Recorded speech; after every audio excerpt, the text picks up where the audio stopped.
Hi, so my name is Aseem Jain, and in this session of full stack tutorial, we are going to look deeper in the API part of the full stack application. So in last session, we went through the structure of the full stack application, and what we discovered is all the presentation layer, which is the Angular code that would sit in the public folder. So Angular code, which is UI, it will have some CSS, it would have some jQuery files, it would essentially have some images, and of course your custom written Angular app code. So that would sit here.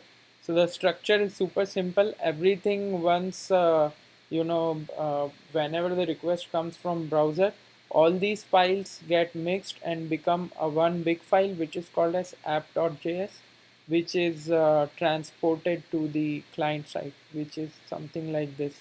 Whenever app.js, or you can define it whatever name, so that way it would go and it would sit on the client uh,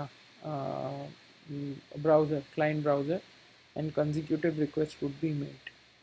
So this is about the public folder, and name can be defined over here, whatever are the modules you want to use, that would defined in the index.js file, and you can import. So this is the minified version of jQuery. Then you have all your, so you have named it as app.js. You can name it whatever. So there are two options. Either you can have it separately, or you can, as part of build, you can make one big minified file and send it. For debugging purpose, we are using the separate files. We are not making it big. In actual application, production application, that would be one big file, but here we are separating it in small, like sending all files separately, so that once I'll teach you how to debug the files and application on the browser using developers toolbar. So for that understanding, more readable, more separated file would help. For developers perspective, we'll keep it like this.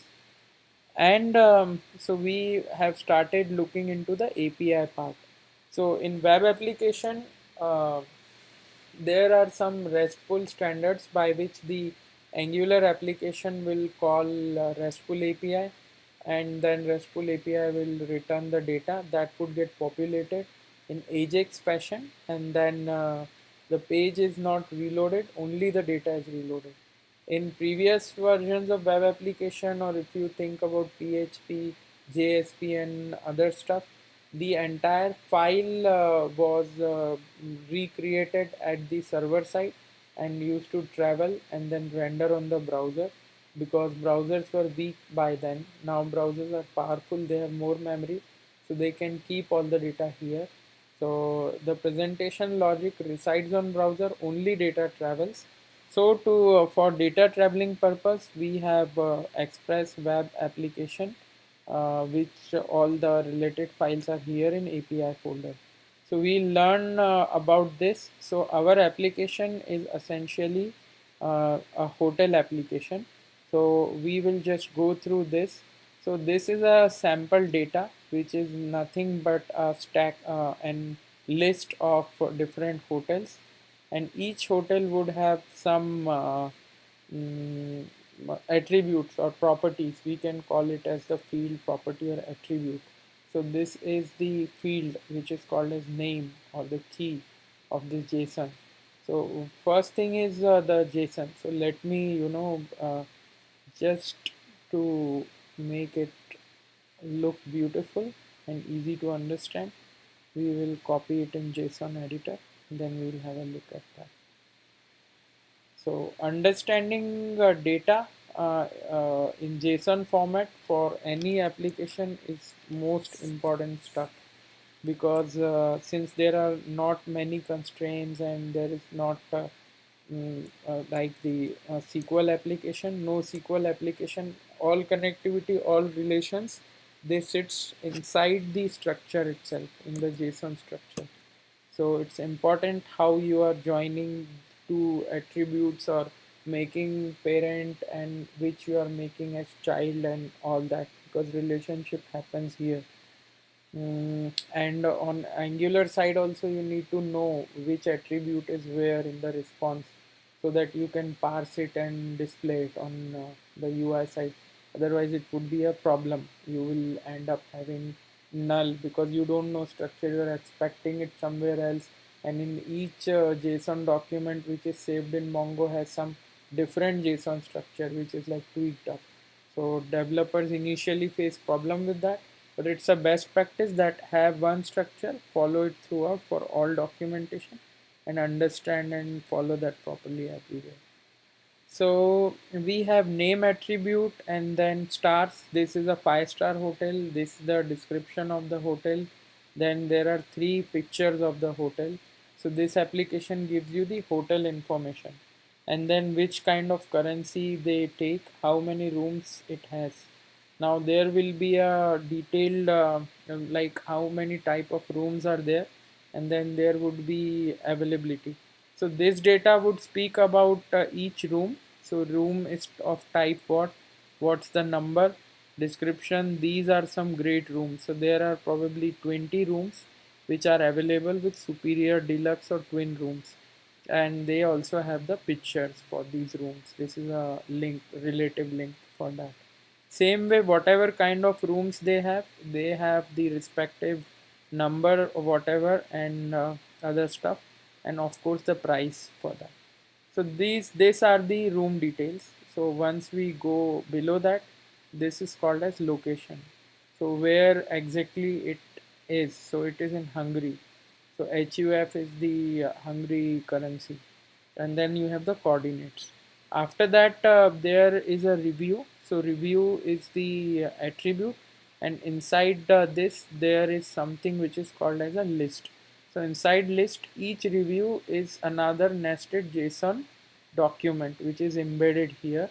So if I one customer has placed his review, his user ID and whatever comments he has will be here. So if another customer would like to add review, the structure would be added something like this. So we can name it as Aseem, and the ID would be probably this is a link for Aseem.json. So our structure in database which is related to Aseem would be sitting here in slash user slash Aseem.json. If someone has to retrieve who has given the 5-star hotels, the hotel rating, the user can be identified. Now what all services this hotel performs? So it's again a list. There are bunch of services and the names are written over here. So there is no separate table for services where you will have each row for entire thing, and whenever you have to load application for each hotel you will query services, all services you will populate, and if you have 20 hotels, so 20 cross each hotel's relative service, and each services will come nested. So it makes application very slow. Database has to do lot of execution cycles and all that. So here it's single shot, it's simple. You have all the services listed down there. As soon as you want to load the hotel, you just send one JSON to client side, and client has all the required information. On need basis, as you click, that information would be loaded.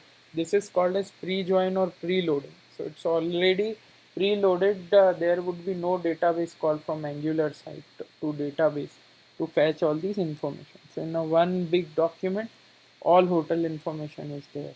So I just showed you structure of one because we do not have any constraint in our application layer or in the database which defines the foreign key, and then for tables and join tables and blah blah. We got rid of everything. This is data intensive, which is data structured in such a way which would be sent as a response from the API to Angular, and Angular would understand based on this contract like where which property would sit where and how to get the value out of it, and then it would populate the presentation layer.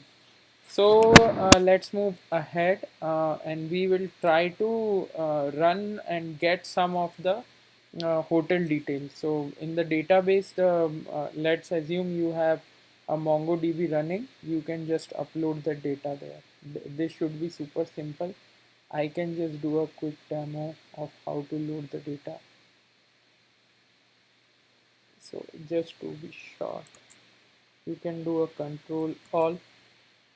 I'm not sure if we can copy big data inside.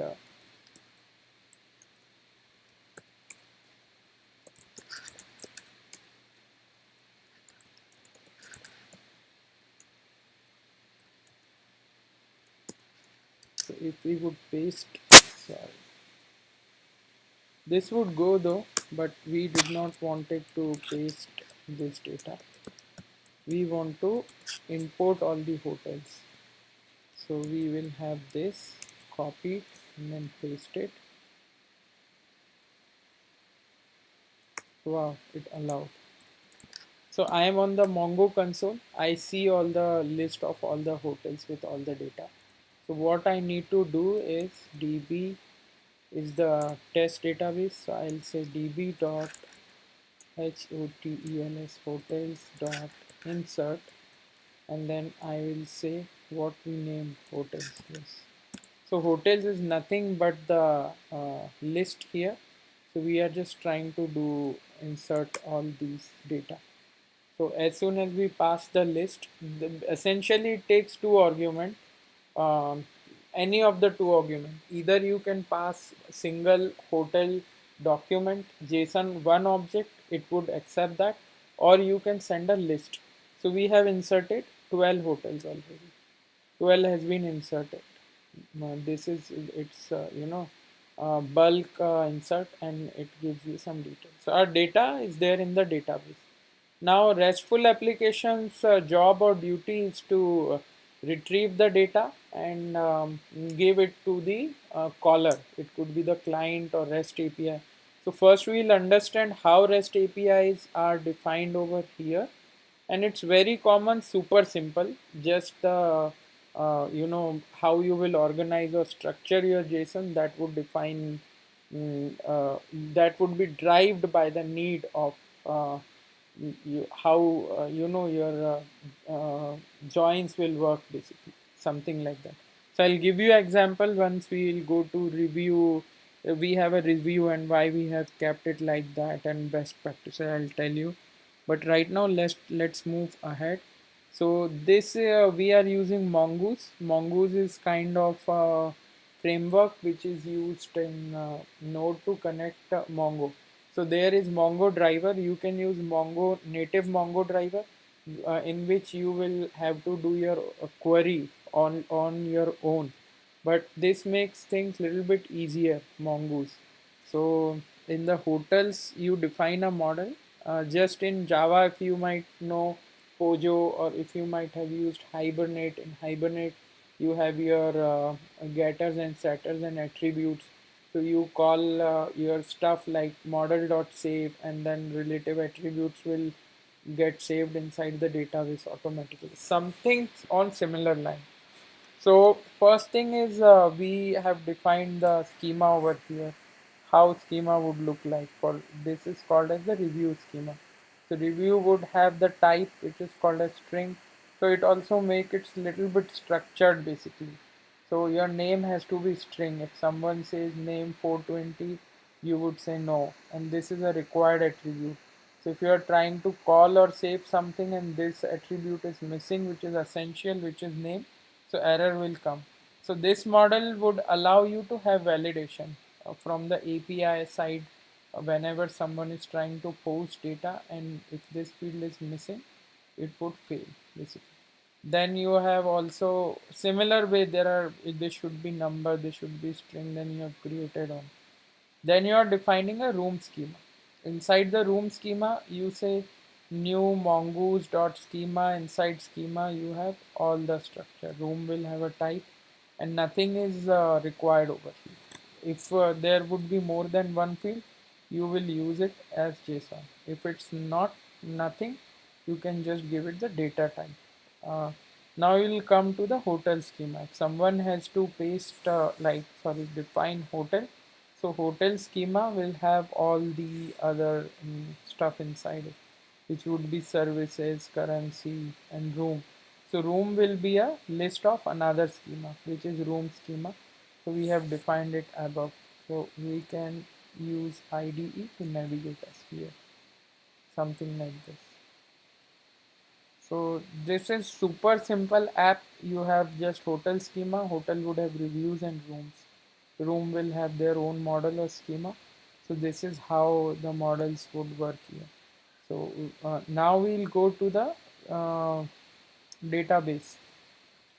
So this is how your Mongo URL, this DB connection will define your credentials, and underscore connection is null. So initially this would be null.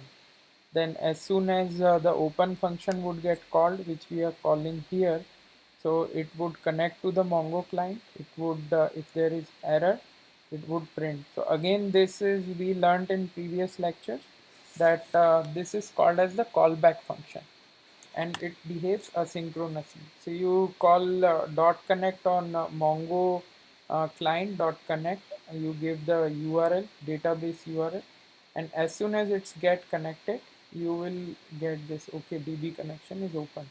If there is error, you are checking for it, you are logging and returning the function from here itself. And then you have open, and then you have get. So whenever someone calls the get function, he would get the existing connection. So there will be just one connection. So you have to open it initially when once application starts, and after that each time you have to call the get. That would give you the object reference or the handle to the database. So here you said you have mongoose, and then you have database URL retry. Now this guy mongoose.connect.on, whenever, so this is event driven. So we have also gone through a lecture which was essentially on event driven programming in Node. So on mongoose, on the connection object, there are events on connected, on error, on disconnected. Whenever that function is getting called, the respective function would invoke, and it would, so right now we are just logging it, so that for our information from logs we'll understand if data has got database has got disconnected or it's still up. Now this is something which is called as graceful shutdown, so that no data is corrupted, whatever. So whenever application senses that someone has given the shutdown terminal, it would close the connection gracefully. That's how this thing works. And nodemon restart. So these are some typical Heroku and some, specific process related stuff. Whenever there is a on the process, if you give it any signal to shut down, app will terminate gracefully by calling the process exit to avoid some abrupt signal. This is specific to Heroku, which is some framework which speed helps in speeding up your node application development. And then by end you are telling this mongoose guy to understand or to connect to hotels.model.js. So that's how the main structure goes for database for mongoose, right? So we'll move next. So we have mongoose.connect. So mongoose.connect would do the connection automatically based on the parameters, and then on particular event, whenever it get connected or errored out, you will see the respective logs. So now we'll go to two things. First is routes and second is controller. So we'll go other way around. First we'll go to controllers to understand how this guy works. So hotel controller, so we'll understand about MVC, which is model view controller. So we have seen hotels model, and then view will be the angular side wherein you will see. Now controller here would be whenever a customer wants to see details for a particular hotel, he would call, and then the hotel controller will decide how to get that information from the database. So we have all the information related to hotel controller jotted down here. So we have mongoose and then we have the model. Both are defined in the variable in hotels controller. Then we say run geoquery. So we'll go it later. Let's learn simple stuff first. So then we say module.export. This is the code convention, how it works, not the convention like how you have to export a function. So we say this variable export so that it can be called from anywhere. Just by defining a function, it cannot be called from other files in Node. So you have to export whatever you want to expose basically. Internal file functions can refer each other, but from outside only the exported function works. So you have exported hotels get all means get me all the hotels in database. This is the name of the function which is getting exported and which would be used by other route function basically route modules. I'll let you know how. So this is a function which takes request and then gives back the response. So we are consoling get the hotel request dot query. So there will be some query parameters, and then we have some basic info offset count. This is related to pagination. Maximum 50 results should go, and we will check that if the query of the request, if it has latitude, longitude, whatever, because we have a geo query inside it. So if someone passes coordinate, in that coordinate what hotels are there, our system is capable of returning that. That is little bit hi-fi, so let's go in a simple way how it works. So we are parsing the offset. These are pagination details. So we'll come here and then we say,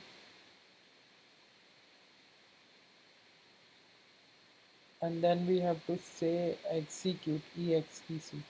So in this we are setting up the offset and then we are setting up the count. So there is parse int will parse the integer from the request parameter. If user might have sent offset as 10, so we will have data starting from 10 and then we will give the total count of 10. And if offset is not a number or if it is count is not a number, then we will throw away the 400 error. Throwaway error means whenever a response is being sent, it has to has a error code so that client can understand if request was successful or if it was a failure and what was the reason of failure. So 400 was the query string count and offset were not numbers basically. That's why the you will fail the application with the response status as 400. Here you will say maximum count is more, like there is some tweak that there are 10 records and you are asking for 10 12 hotels in database and you say give me 1 million hotels. So you will say limit is more than max, so you will throw up an error.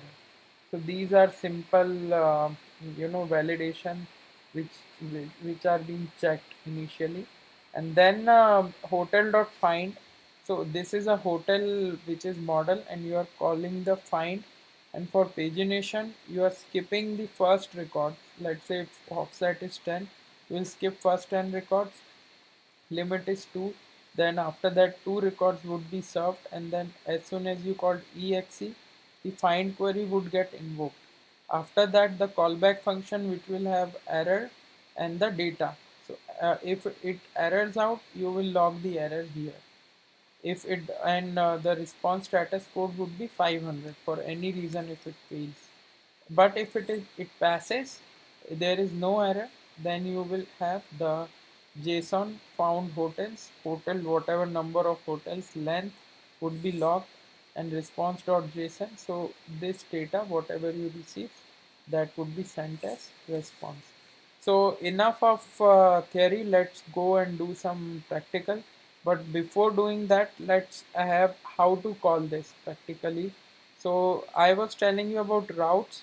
So routes, you define your controllers over here, and to get hotel there is a route which is called as slash hotels. So on your port server, wherever once you call slash hotels, there are some controllers attached to it. So if you have to do get on slash hotels, the get method will call this controller get on, which we were just learning, which was exported as get hotel.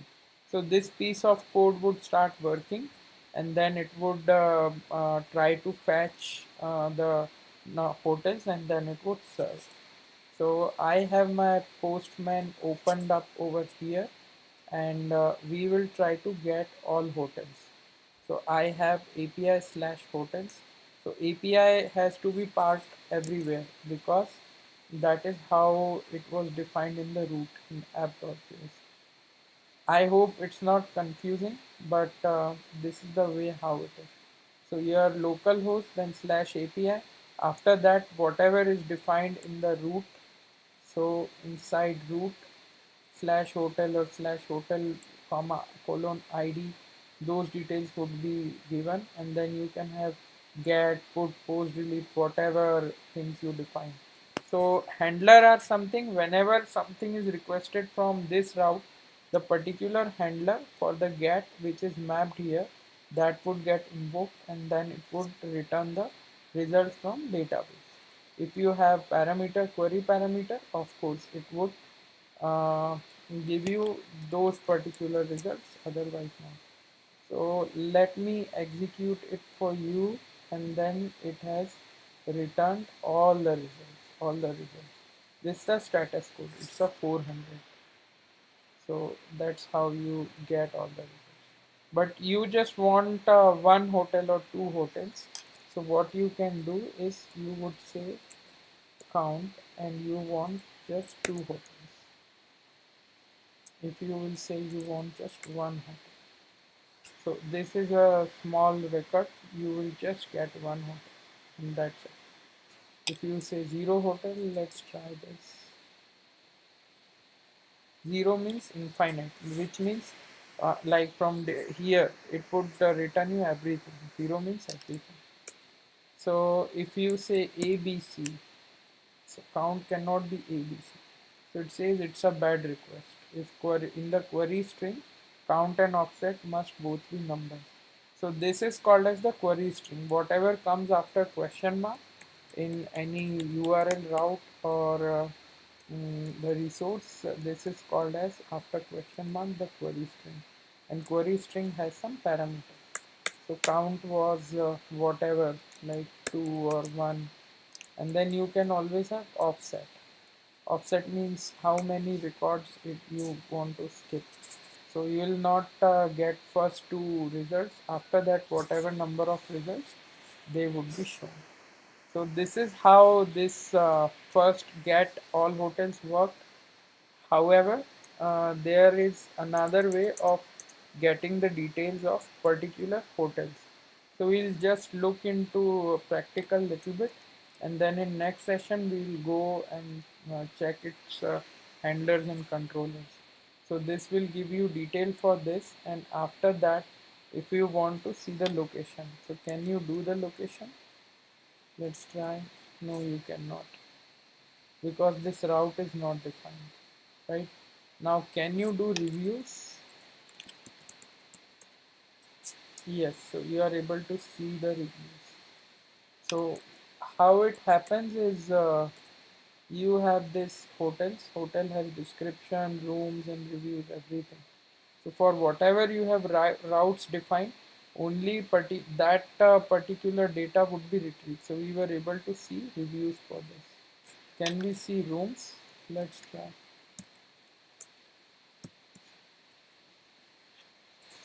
So there is no route for the room, but we can define the routes. So whatever review or whatever routes are available in your API docs, they would be used. So typically in our application, these would be used to fetch the information pertaining by the user in the application, Angular application, and this data would be populated. So there is something called as ng repeat. Whenever the data repetition pattern happens, it would get populated. So we'll learn more in the next lecture. We will go to the routes and subroutes of mm, the API or RESTful web application, RESTful endpoints, and then we will go through the presentation layer and will understand how it is mapped in Angular. Thanks for watching. My name is Aseem Jain, and feel free to drop me an email if you have any questions, and press like if you like it. Thank you.